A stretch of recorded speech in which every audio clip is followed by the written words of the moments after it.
there, it's Linda here. Thanks for joining me today as I play with these new goodies from Mudra Stamps. I'm playing with the Love Chip Zeb and the beautiful Simple Waves stencil. So today I'm doing some double masking. I've got a piece of the Mudra masking paper there and I'm die cutting a reasonably large heart right from the center of that piece, because that's going to be the main focal point for my card today. So just peeling off my painter's tape, and there's my die cut heart, and I will be using both of those masks today for this card, hence the double masking title. So just giving it a bit of a flick to get the release paper off the back there, so you've got the sticky mask, and just putting the heart, sticking it onto my card front right back. I've worked out where the center is and sticking it right back in the middle there, removing the negative piece and putting that aside for later. And I'm going to use the beautiful stencil pattern all the way around the outside of the heart. So just attaching my card there to my glass mat, have to secure it a little bit more firmly with my painter's tape, so it'll just hold in place. And then I'm going to use a fair bit of painter's tape to hold the stencil in place, because I certainly don't want it to go anywhere as I'm applying the Nuvo Glimmer paste with my palette knife, which you'll see me start doing now. So my heart is in the center there, my heart mask. That is going to keep that part of my card clean for now, and I'll just have this beautiful wavy simple waves, which looks like a sort of an upside down scallop, doesn't it? I'm just going to have this pattern all around the outside edges of the heart, and that will allow me to do some ink blending in the center where the heart is covering now. So just applying my glimmer paste all around, trying to get it into all the little crevices of the stencil. It's a nice open stencil, so it's not at all difficult to apply the glimmer paste.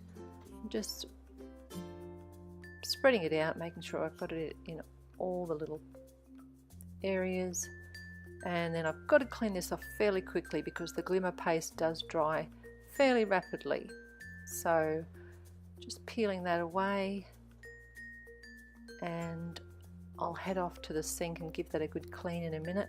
But first of all, I just want to wipe off, grab my spatula or my palette knife again and wipe off just a couple of little bits of excess along the edges, and then on my glass mat. And then it's a matter of finding the edge of the heart mask and just gently peeling it up without getting my fingers into any of the glimmer paste and smudging it anywhere where I don't want it. So gently peeling up the heart mask, and as you can see, you've got your beautiful pattern there. So now I have to set that aside to dry, and then I'll be able to come back, and once it's dry I can now use the negative portion of the mask that I cut before with the heart die, lay that right down over the top of all my dried stenciling, and I will use some painter's tape just to hold my mask over the top of my card and make sure that it's not going to move anywhere. And I've chosen two colours of Distress Oxide inks, Picked Raspberry and Worn Lipstick. So I'm applying the Picked Raspberry around the outside edge of the heart, and then the Worn Lipstick, the lighter of the two colours, will go in the centre, and they blend nicely, these two, for a Valentine's card, which is of course what I'm making today. So just making sure my mask stays firmly in place and that I don't accidentally lift it up. I'm coming in from the edge of the mask each time with my blending and not going back towards the mask at all, which might just accidentally lift the edge of it up, which would not be great because then I'll get ink where I don't want it.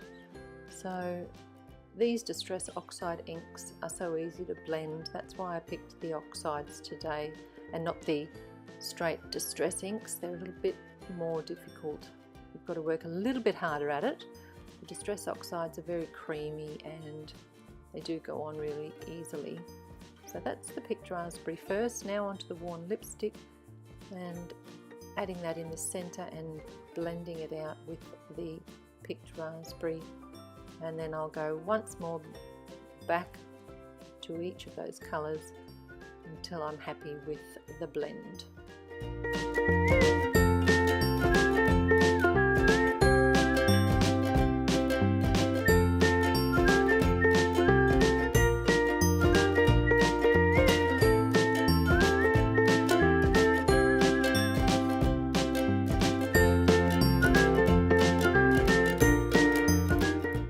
And as you can see, I had a little peek there just to make sure my blended heart is looking how I want it to look, and I'm very happy with that. So I'm peeling up my mask and I will dispose of that and then put that aside to dry. Now I've got some old Glimmer mist here. It's a beautiful colour, but as you can see it wasn't spraying, so something had blocked the nozzle. So I just poured it into a little bowl I have at my desk, and that's okay, I'll just apply it with a paintbrush for now. It's not a problem. You can colour your chip zeb with anything you like. If you've got other distress stains or sprays or paints or inks, of course the chip zeb colours up really nicely with all of those. So there is a gorgeous golden shimmer in this Glimmer mist.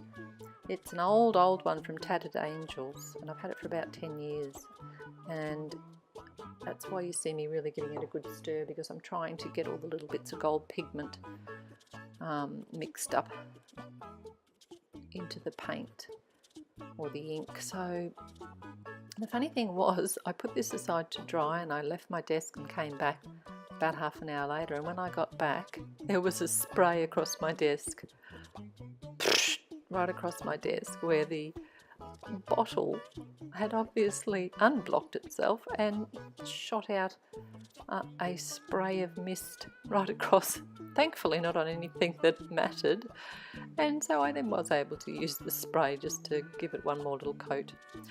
Now I'm using a white pigment ink and a sponge dauber to apply just a little highlight around the edge of the chipboard piece, just for a little bit of extra detail, because there's quite a bit of white on the card, and I thought a little bit of white detail just around the sentiment would look nice in the centre of the card and help it to stand out a bit more. So then I put that aside to dry, and then it's just a matter of adding my liquid glue to the back using my T-square ruler, and then I'm able to make sure it's all nicely lined up.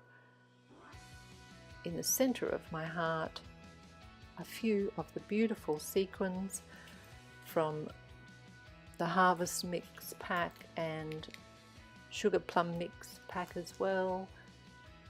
I'll add those, and my Valentine's card is complete.